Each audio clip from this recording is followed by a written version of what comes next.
about their day, the ups and downs along the way. She's a cook, she's a chauffeur, she's a worker bee. First in the door and last to leave. Makes way less than the guy next door. She knows she's worth much more. Girl talk, girl talk. What's better than girl talk? Girl talk, girl talk. What's better than girl talk?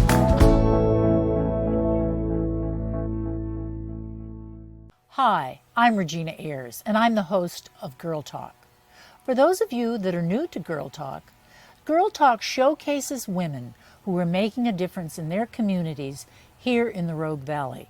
It is a lively discussion of the opportunities, successes, and challenges that women face in their daily lives. It is election season 2020, and I am interviewing the women in the Rogue Valley who are running for elected office.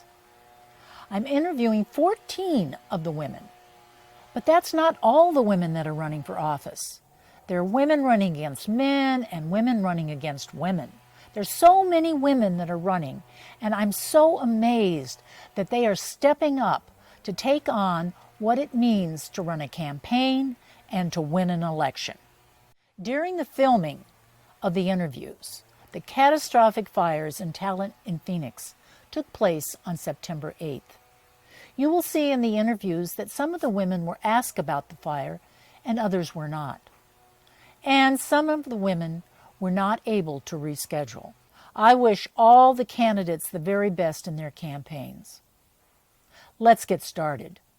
My guest today is Pam Marsh, and Pam is really the only incumbent that we are interviewing during this series on women running for office in 2020 on Girl Talk. She is running again for Oregon State Representative District 5. Mm-hmm. And welcome, Pam. Thank you. It's so great to be here with you. Good.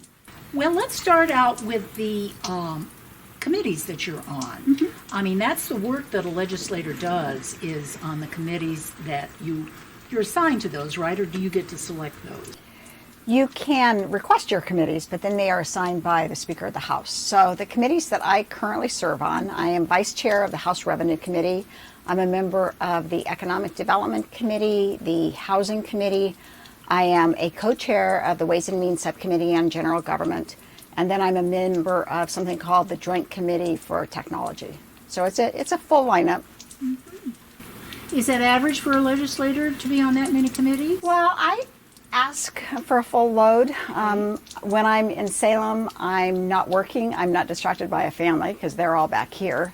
So I want to be busy all the time that I am there. So I am glad to have a full schedule. Well, better busy than not busy, right? You got a full-time job or a part-time job. Right. Of those committees, which one do you think is most important for the work that you're doing here in District 5? Well, right now, I am heavily immersed in questions around homelessness and housing in our district. Really, the pandemic brought those questions to the fore, and as we look forward, we've got to come to some different solutions for homelessness, and we've got to address the housing deficit. So I think today, the Housing Committee is particularly relevant. Economic Development has also been a committee in which I've had the opportunity to discuss various issues that are percolating in our district. Mm-hmm. Certainly, we talked about our economic response to wildfire a couple of years ago. We had the chamber come up and talk about the programs they were doing. The tax benefits that we talk about in economic development are often relevant to us. And revenue, that's where it all starts. That's where we raise the money to support the state budget. So that really underscores everything we do. That's Ways and Means. Well, revenue is the where is the money going to come from side of it. Ways and Means is the how are we going to spend it part of it. Okay, which is also important. All important, that's right. So what's your position on Ways and Means? I am chair of a subcommittee, actually a co-chair along with a Senate co-chair, that focuses on general government. I think of general government as kind of being the connective tissue in state government. We look at the budgets for the Department of Administrative Services, the Department of Revenue, the Secretary of State, the state treasurer, a lot of the independent boards and commissions. So it's we manage the budgets of agencies that aren't always in the public limelight, but that are really important to getting things done. Well, you talked about housing, so I know that the governor extended the moratorium, eviction moratorium, or tell us about that. So far, as of today, what we have is an extension of the Mortgage Protection Act till the end of December. So under that legislation, any residential or commercial owner will be able to defer a mortgage payment that he or she is unable to make between March 8th and December 31st to the end of their mortgage. So essentially you're creating what you could think of as a balloon payment at the end of your mortgage term, whether that's 10 or 20 or 25 years down the line. We currently have in place within the state a rental eviction moratorium, and by state statute that expires September 30th. We are trying to figure out what's going on at the federal level because the CDC just announced that they were going to put into place an eviction moratorium till the end of the year. But what they're contemplating is a little bit different than what's in state statute. So we're trying to sort all of that out and figure out how it will all work. I think that the most important message here is that there is help for renters. Along with the eviction moratorium, the legislature put forward $60 million, which is going out statewide. That money can be used by any residential renter for whom COVID has made it impossible to pay all or any of their rent. Those individuals should go in Jackson County to Access, to the Family Nurturing Center in Medford, to Unite, or in Ashland to the Options for Helping Residents of Ashland. And that resource center will offer you help. Oh, great. They're doing so much. I was really involved in that for a long time. So, yeah, they're a real plus. But I read in the paper today, there must have been almost a half a page of, you have to do this, and this. So, but what you're saying is there are organizations that will help people make sure that they fill that paperwork out correctly. Our goal is not to have a moratorium in place and then as soon as the moratorium is over, have people evicted the next month. We want long-term stability that benefits both landlords and tenants. And that means we really need to make sure that people get the help they need so that they are actually able to pay their rent and don't go in to the unprotected season, because at some point the moratorium will go away. We don't want people going into that next period owing back rent, because if you're working for a living and you're trying to pay your rent every month, making up debt that you've accumulated over the months behind you is just going to be impossible. So do you have any idea how many people, how many households in your district that are going to have to take advantage of this eviction moratorium? That is a great question, and we are trying to figure that out. And frankly, the answer right now is we have no idea. I put together a work group of tenant representatives, landlord representatives, the funders, the cities, United Way, Access, so that we could go about rolling out both the eviction moratorium and the support that's available in a really comprehensive and smart way. And one of the things we've been doing is trying to gather data around who is in trouble. So far, frankly, the data doesn't show what we think might be the experience on the ground. Commercial Property Management, which is the biggest property manager in Jackson County, is reporting rents not paid, but not from that many tenants. So I think our theory right now is that people have been able to scrabble it together using the extra unemployment benefits that came in through the end of July, the federal money that went to households under $99,000 in income. And what we're really worried about is what happens in September and October. Because, of course, that's also a time when our own local economy often slows down because we're this tourism-based economy. Right. Of course, everything is upside down this year. So at any rate, we're watching it very carefully. Well, Jackson County is a diverse county. You've got a couple of cities here, but you have, I don't know, maybe you know the breakdown between the rural and the urban breakdown in your district. But how do you address the needs of both of those communities? I mean, we have this problem across our state where, you know, we have 2/3 are rural and then we have the I-5 corridor.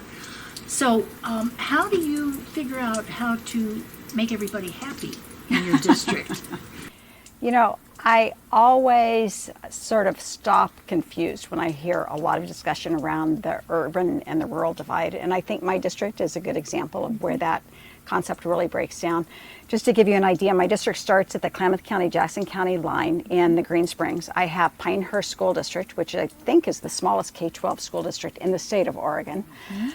We sweep down to the I-5 corridor where I have Ashland, Talent, Phoenix, go down 99, take a left toward Jacksonville and pick up a little corner of Medford, and then I have Jacksonville and the Applegate, again, a very rural part of the district.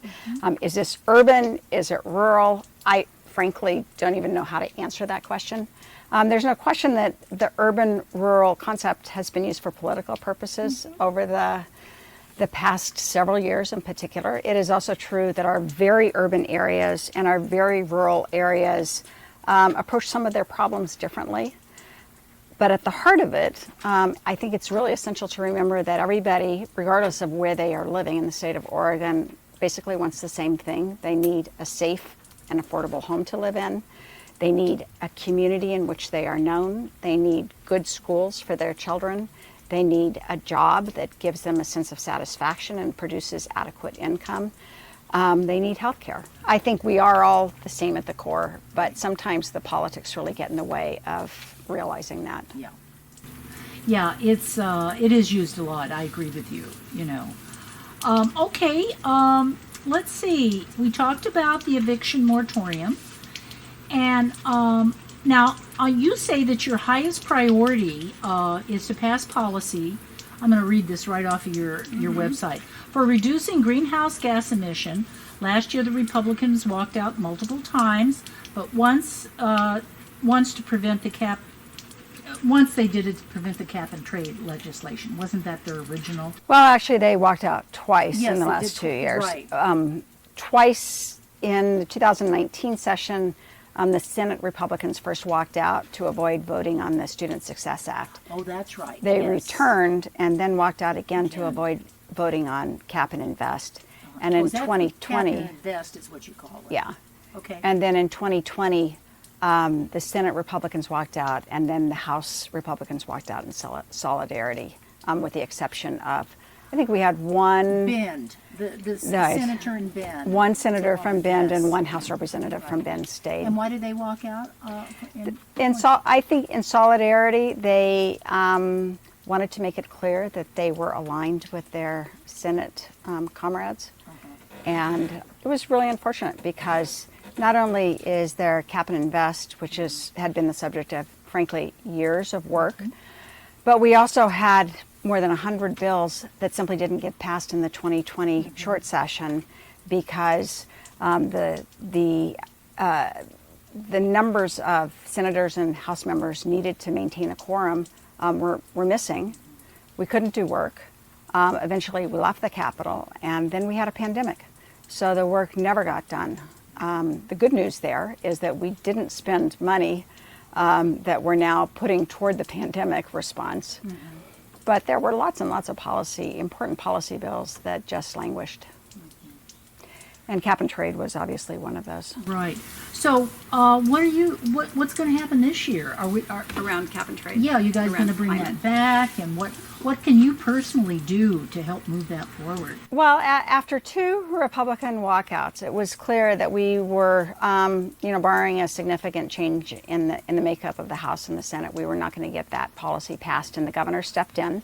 And in the very small window between the end of the 2020 session and the beginning of the robust part of the pandemic, she passed an executive order which puts into place a number of responses to climate change within the state organization.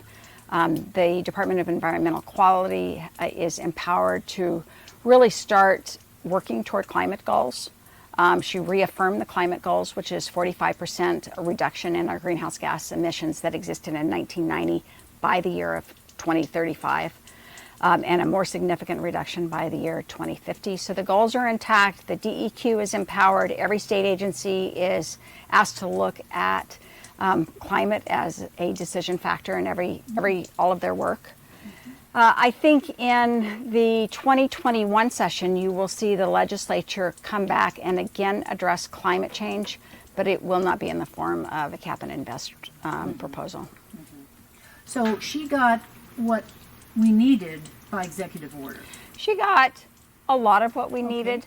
I mean, what she cannot do, because it's not a market-based approach, is use a greenhouse gas cap to generate revenues. Under the, not to go too far into the weeds, but under the market-based system that we were trying to get past, we would have generated revenues that could have been invested in things like great forest restoration work, places where we're really starting to see the climate disintegrate. DEQ will do this in a regulatory manner, so we won't have those kinds of resources to invest, and that's really a shame. Okay, let's move on to Wildfire. So what progress have we made here in your District 5 on addressing wildfire? You know, that Paradise Fire scared the bejesus out of everybody. I think we should probably start this conversation by just noting how grateful we are to be able to be filming this outside in the beginning of September. We have had an extraordinary weekend and month, with the exception of that one weekend when smoke snuck up on us from California. 2 years ago it was not this way. 2 years ago we were finishing 6 weeks of choking smoke. In September I held a meeting at SOU because I realized the community really needed an opportunity to come together and talk about what this summer had meant to us and how we were going to survive, both in taking care of our forest, looking at our economic impacts, the impacts on our own health from a summer like that, looking at the climate as an exacerbating factor. So we set a meeting, and we had 400 people show up at SOU and spend most of the morning with us. So that was really the beginning of my very active involvement in forest issues and wildfire response. I went back to Salem and became a member of the Governor's Council on Wildfire Response, which was an effort that she made to bring together a number of disparate parties to really look at what's happening in our forests and to come up with some sort of strategies to stabilize forests and to minimize wildfire. We worked on that for much of last year, concluding in the fall about a year ago. And then we took a package of legislation to the 2020 legislature. And there you get back to the prior question. So we had good legislation going. We had $25 million that would have been spent in 3 different pilot projects to really look at what good forest restoration would mean and how we do it, and to bring parties that haven't always agreed on these issues in the past around the table together. And that was part of what we lost during the walkout, and now our budget is shot. The good news is that we've had lots of discussion. I think we have much more understanding among, again, people who weren't talking to each other 2 years ago around what good forest restoration work can look like, where it needs to be done, how we can protect our communities. We've addressed issues like the creeping urban development into our wildfire zones and understanding that we need to really look at that kind of an issue. There are some good signs on the horizon, and one of them is people coming together. Another one is we're starting to see efforts like one that is unfolding in the Applegate right now that will put some private money into a good forest restoration project with the idea of bringing people together, getting some matching money, and of really starting to demonstrate what we can do with careful, thoughtful policies. So it's a work in progress. Are any of those pilot programs in District 5? The one that I just referred to that's private money is in the Applegate. Okay. It goes sort of along 238, various little districts, but that outside part of Medford and then in toward the Applegate. The areas chosen will be based on the risk assessment of those areas, both in terms of their likelihood to burn and in terms of the resources that would go up in smoke if they did. So we put together a risk assessment, pick the areas, and then it will be very carefully orchestrated work. We want to bring everybody together in this. We have to. So another part of your platform or your priorities is broadband. Yes. So, I mean, we all here in Ashland or any place else along the I-5 corridor assume that we can get on anytime we want and we can stream and we can do this and do all that. And I know that is not the case across the state. And here, I guess I didn't think it was that much of an issue here in District 5, but maybe it is. So why don't you tell us what you're going to do about that in the session coming up? You are talking about a subject that is near and dear to my heart. When I got to Salem 4 years ago, I joined the Oregon Broadband Advisory Council. It was a speaker's appointment, and I went to her and asked for it and got it. And because I come from a community that is very privileged to have this great broadband system. And like you, I kind of thought that was standard everywhere. And it turns out it's not. And it also turns out that the state was not 4 years ago taking a very focused approach to making sure that I think what broadband, which I think you can argue is the central economic development tool that we have, is available in every tiny community across the state. So over the last couple of years, we've done several big pieces of legislation that have put us in a better place. We established an Oregon Broadband Advisory Office so that we actually have someone who's empowered to do the work, who's overseeing where we are with broadband capacity across the state, who can bring people together, who can help communities even that aren't online figure out how to possibly dip a toe into figuring that out. So we have the office. The second thing that we went after was a source of ongoing and predictable revenue, because we have to be able to invest in projects. Most of this money is going to come, frankly, from the federal government. But attached to that are the need for planning monies to actually just design what broadband would look like, to provide technical assistance, and quite often to match federal monies. So we struggled on that front. But then in the first special session of the pandemic, prior to that session, I got a call from the governor, and she said, I really want to pass that bill of yours, because a pandemic meant that we were all paying attention to broadband all of a sudden. So in the first special session, we did pass it. Once it is in effect for about a year, it's going to take a year to get going, we'll have some dedicated revenues for broadband. Now, it will not solve the problems that we face in front of us, because there are hundreds of millions of dollars to solve. The data really shows what the problem is. We know that even in urban areas, about 20% of urban dwellers don't have broadband that's anywhere close to what the FCC would say was appropriate for residential broadband. And that's in urban areas. And it can be because the infrastructure isn't there, because they can't afford the services, because they just don't even know how to use them or have the devices that they need. And in rural areas, that's 40%. So we have huge swaths of Oregon that just simply aren't online. And in a pandemic, that means that you miss online shopping opportunities, online opportunities to worship with your church, business opportunities, the ability to educate yourself or your child, the ability to get telehealth appointments. Yeah. Over and over again, we're understanding now that technology is really a part of every sector of our lives. So I think we can use if you have a good pandemic, you better use it to your benefit. And I think investment in broadband is something that we're going to see as a result of this experience that we've had over these last 6 months and into the future. I'm not sure what this will look like in the 2021 session.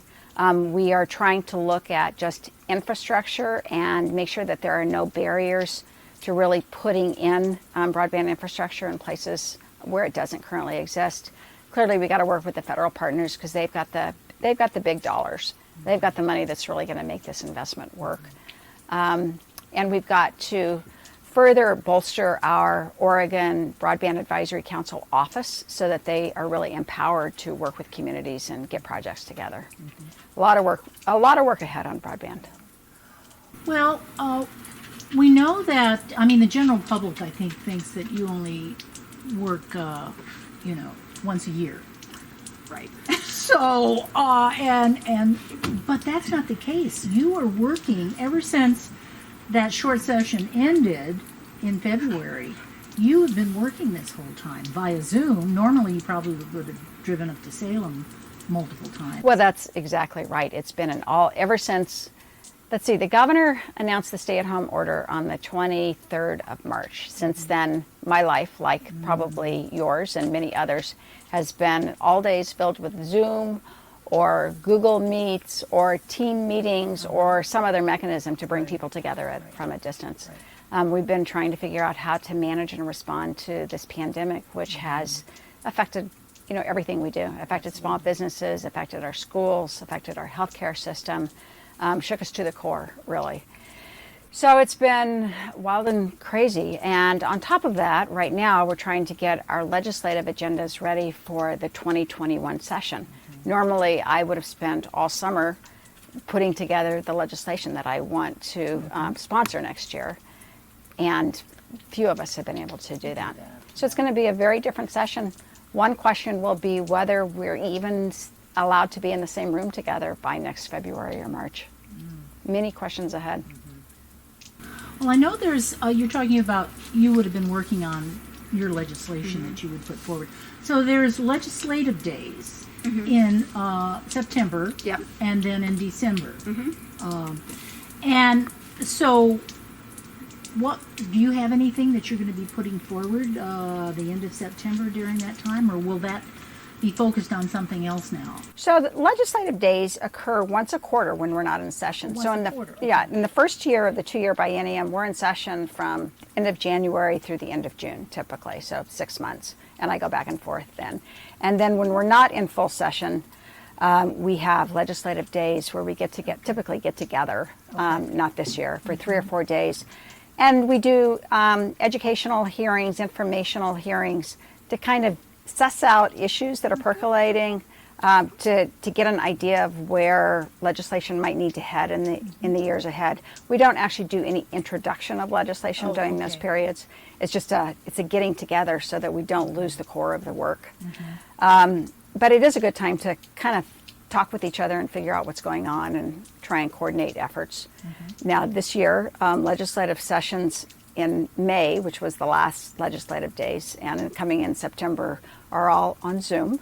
So I have 3 committee hearings scheduled that'll be on Zoom, and we'll try to do the same work ahead. But it's certainly not the same as being in the Capitol together and walking into somebody's office and saying, "So what did you think about that? And what do you think about this idea?" A lot of this kind of informal communication that's at the core of what we do in Salem and what all of us do in our lives all the time is just unable to happen. So it's much more formalized process.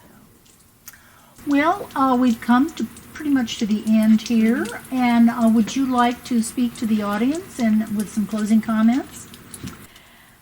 I think I would just first thank you for your engagement. We know how fragile our public process and our democracy really is. And I think the coming election and the turnout, no matter what the outcomes, is going to be core. It's going to reflect what happens next. It's going to reflect whether or not we are fully engaged and committed to the system that we've had in place on the local, state, and federal levels for hundreds of years. So please vote. Get your neighbors to vote. Thank you for paying attention and for caring about it all. Well, thank you, Pam, for joining us today on Girl Talk, and I wish you the best in the coming year. Thank you. And I really want to thank you for your public service. I know you did public service Palo Alto. We have that in common. And then here in Ashland, and now you're in Salem. So thank you so much. Thank you, Regina. It was wonderful to be here with you. Good. Thank you. This series showcases women who are running for elected office in 2020. I hope that you learn something about why they're running, who they are, and whether you'll be able to support them when you vote on November 3rd. Now more than ever, we need leaders who are up to the task of rebuilding our communities. Leaders who can create the strategies, execute the plans, and take us all forward to a more hopeful future.